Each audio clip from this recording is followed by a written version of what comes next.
Why do you think the offense was a little bit out of sync there during the team period? I don't really think we were. I think both sides kind of were. They gave up explosives, and then, we had negative plays. I think it was very competitive. I think the whole thing was competitive. And I think that, somebody get the other on their heels for a play or two, then the other would rally, and I think it went back and forth. It was very even till the end.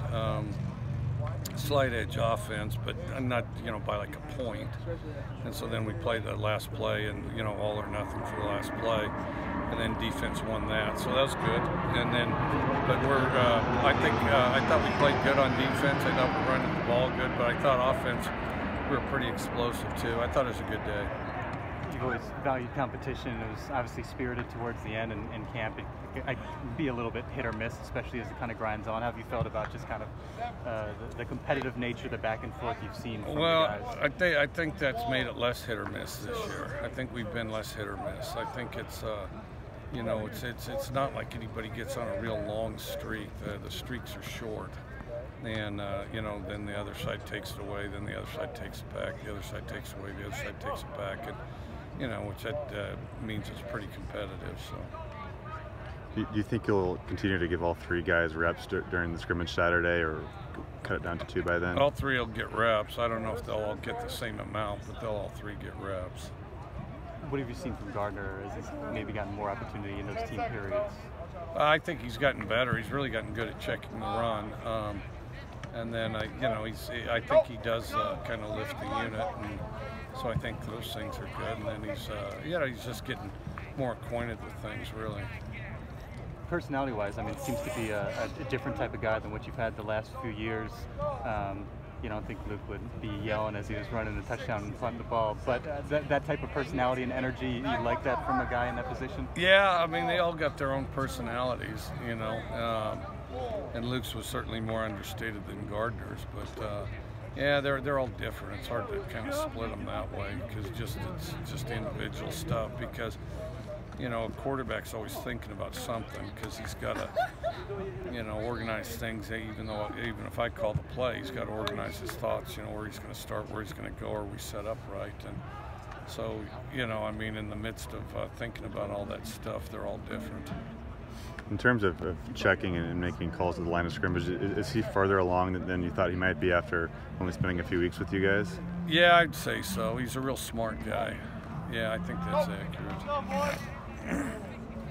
How hard is it to know this time of year exactly what you have when you don't have the opportunity? I know you've talked about wanting to be able to scrimmage other teams, and that would give you a bit more insight, but how much of a challenge is that year in and year out in the middle of August to really know what you're going to have once fall rolls around? It's a little hard. You try to make sure it's competitive. You try to make sure you're improving every day. How you stack up with the other guys is difficult to gauge.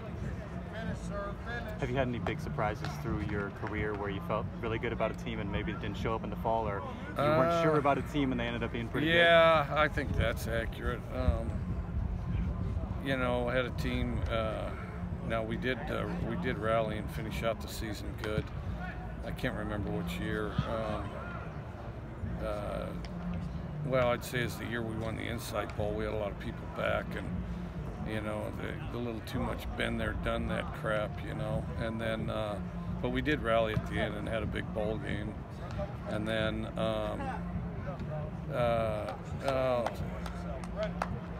I think that the first bowl we went to was kind of like that, we elevated, and then I can't say that the first 9-win season was that way because. Within our walls, we thought we had a chance to be pretty good. Tays had a few kind of highlight catches throughout camp. He had the one, I think Sunday, he kind of reached around I think it was Armani, and caught the ball with both hands. And then today, he had the one-handed catch in the end zone. How do you compare the degree of difficulty between those two? And which one do you the like first better? one over the guy's head was the best one. That's one of the best ones I've ever seen. I've seen the one he did today. Not often, but. Well, it starts with being open and throwing a better ball. You start with one, Tay, why aren't you open? And two, why don't we keep it out in front? So, you're not seeking those errors so you can have great catches. But, and I don't know if you know, maybe he wasn't going to be any more open than that, we'll have to go look. You know, we'd like him to have more separation than that. Jalen's had a chance to play with some pretty veteran guys his first couple seasons. Now he's that guy. What have you seen from him? Who this has? fall? Jalen. Oh, just constant leadership by example. You know, just like one of the most intense guys every day. Off the field works really hard too. You know, you hear about it. You know, most of that stuff we can't be around, but you know, if you ask the players around here off the field, they all say he just works incredibly hard. You know, Hunter Dale's kind of like that too. Yeah.